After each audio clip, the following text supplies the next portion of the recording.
Ramoji film city, Hyderabad. Ramoji film city दुनिया की सबसे बड़ी फिल्म सिटी है। ये जगह किसी अजूबे से कम नहीं है। दूर दूर से लोग रामोजी फिल्म सिटी को देखने आते हैं। पर यह जगह इंडिया की मोस्ट हॉन्टेड जगहों में से एक भी है। रामोजी राव द्वारा बनाई गई ये फिल्म सिटी अपने अंदर न जाने कितने राज छुपाए बैठी है। लोग कहते हैं कि रामोजी फिल्म सिटी एक पुराने जमाने की युद्ध भूमि पर बनी हुई है और वो ऐसे सोल्जर्स की आत्मा से हॉन्टेड है जो बहुत साल पहले उसी युद्ध भूमि में अपनी जान गंवा बैठे थे। लेकिन 26 साल की समायरा को इसका कोई अंदाजा नहीं था। उसका बचपन से सिर्फ एक ही सपना था, एक सक्सेसफुल एक्ट्रेस बनने का। पर उस सपने को पूरा करने में बहुत स्ट्रगल भी था। समायरा को इंडस्ट्री में 5 साल हो चुके थे, पर अब तक उसे ऐसा कोई प्रोजेक्ट नहीं मिला था जिसे वो अपना बड़ा ब्रेक कंसिडर कर सके। समायरा की अब अपने सपने पर गिव अप करने की नौबत आ गई थी। तभी एक सुबह उसे एक कास्टिंग डायरेक्टर का कॉल आया। उस कास्टिंग डायरेक्टर ने बताया कि एक बड़े बॉलीवुड मूवी डायरेक्टर को उसकी प्रोफाइल बहुत पसंद आई है और वो उसे अपनी मूवी में कास्ट करना चाहता है। समायरा की खुशी का ठिकाना नहीं था। उसने अपनी ऑडिशन की वीडियो सेंड की और कुछ ही दिनों में उसे सिलेक्शन का कॉल आ गया। समायरा को रामोजी फिल्म सिटी में शूटिंग का इनविटेशन आया और वो निकल पड़ी अपने सपने को मुमकिन करने के लिए। रामोजी फिल्म सिटी के बारे में जितना समायरा ने सुना था वो उससे भी ज्यादा सुंदर थी। मूवी का सेट बहुत ही बड़ा था। फिल्म की पूरी टीम से मिलकर समायरा अपने ग्रीन रूम में चली गई। समायरा को अभी भी विश्वास नहीं हो रहा था कि उसका सपना सच हो रहा है कि तभी उसे अपने ग्रीन रूम के बंद वॉशरूम के अंदर से एक आवाज आई। समायरा को यह बात बहुत अजीब लगी। वो अंदर से बज रहे दरवाजे के पास गई तो आवाज और तेज हो गई। ऐसा लग रहा था कि कोई उस वॉशरूम के अंदर फंस गया है और बाहर आने के लिए खटखटा रहा है। लेकिन जब समायरा ने वो दरवाजा खोला तो उस बाथरूम के अंदर कोई नहीं था। समायरा इस बारे में सोच ही रही थी कि तभी उसे कुछ फूटने की तेज आवाज आई। समायरा भागकर वॉशरूम से बाहर निकली तो उसने देखा कि उसकी ड्रेसिंग टेबल के बड़े से मिरर पर एक बहुत बड़ा क्रैक था और उस मिरर पर लाल रंग से किसी अलग लैंग्वेज में, शायद एशियंट उर्दू में कुछ लिखा हुआ था। ये देखकर समायरा की चीख निकल गई और वो ग्रीन रूम से बाहर भागी। उसने सेट पर मौजूद लोगों को सब कुछ बताया और कुछ असिस्टेंट्स समायरा के साथ उस ग्रीन रूम में गए। पर जब वो वहां पहुंचे तो उन्हें कुछ भी दिखाई नहीं दिया। शीशा भी जुड़ा हुआ था और वॉशरूम से कोई आवाजें भी नहीं आ रही थीं। समायरा की बात पर कोई विश्वास नहीं कर पा रहा था और क्योंकि शूट बस शुरू ही होने वाली थी तो कुछ मेकअप आर्टिस्ट उसका मेकअप करने लगे। समायरा को भी अपने साथ हुआ ये किस्सा भुलाना पड़ा और वो शूट से पहले अपनी लाइंस की रिहर्सल करने लगी। पहले सीन में समायरा शॉपिंग करके अपने घर लौट रही थी और रास्ते में एक चोर उसका बैग छीनने वाला था।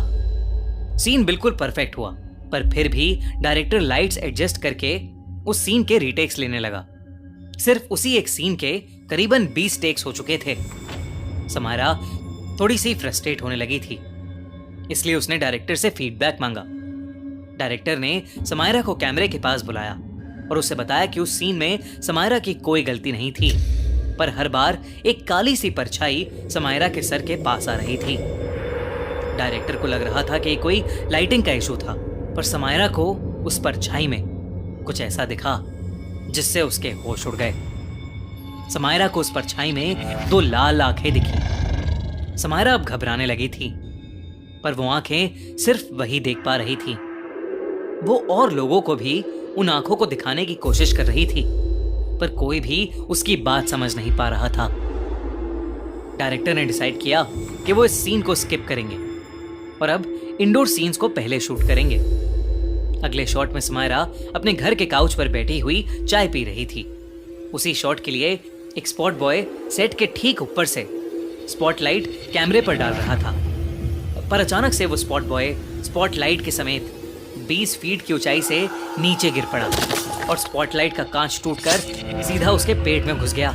इस घटना के बाद पूरे सेट पर हाहाकार मच गया। उन्होंने स्पॉट बॉय के लिए एक एम्बुलेंस बुलाई पर अपनी अधमरी आवाज में वो सिर्फ एक ही चीज कहता रहा कि उसे किसी ने पीछे से धक्का दिया था।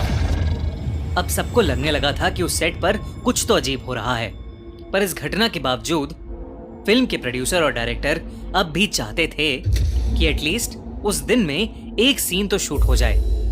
इसलिए उन्होंने एक लास्ट सीन शूट करने का सोचा।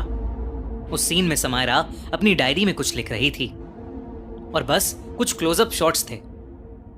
उस सीन को शुरू करने के लिए डायरेक्टर ने एक्शन बोला, लेकिन समायरा फिल्म की स्क्रिप्ट से कुछ अलग ही एक्शंस कर रही थी। जब डायरेक्टर ने देखा कि समायरा फिल्म के क्यूज को फॉलो नहीं कर रही तो उसने जोर से कट चिल्लाया, पर समायरा फिर भी नहीं रुकी।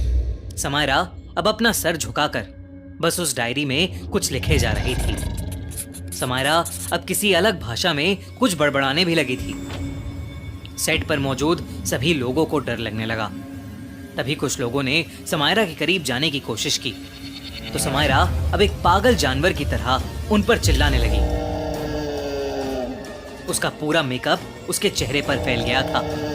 उसके बाल भी अपने आप बिखरने लगे और उसके चेहरे को ढकने लगे।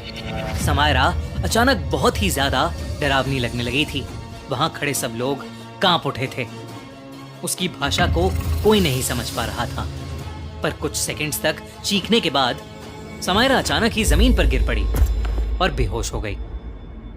जब समायरा उठी तो वो एक हॉस्पिटल में थी और उसके पास उस फिल्म की एक मेकअप आर्टिस्ट बैठी हुई थी। उस मेकअप आर्टिस्ट ने समायरा को सब कुछ बताया और उससे कहा कि समायरा के बेहोश होने के काफी देर बाद अथॉरिटीज को दिखाने के लिए डायरेक्टर ने उस शॉट की क्लिप को प्ले किया और उस क्लिप में समायरा के सर पर वही काला साया दिख रहा था जो उन्हें पहले सीन में दिख रहा था।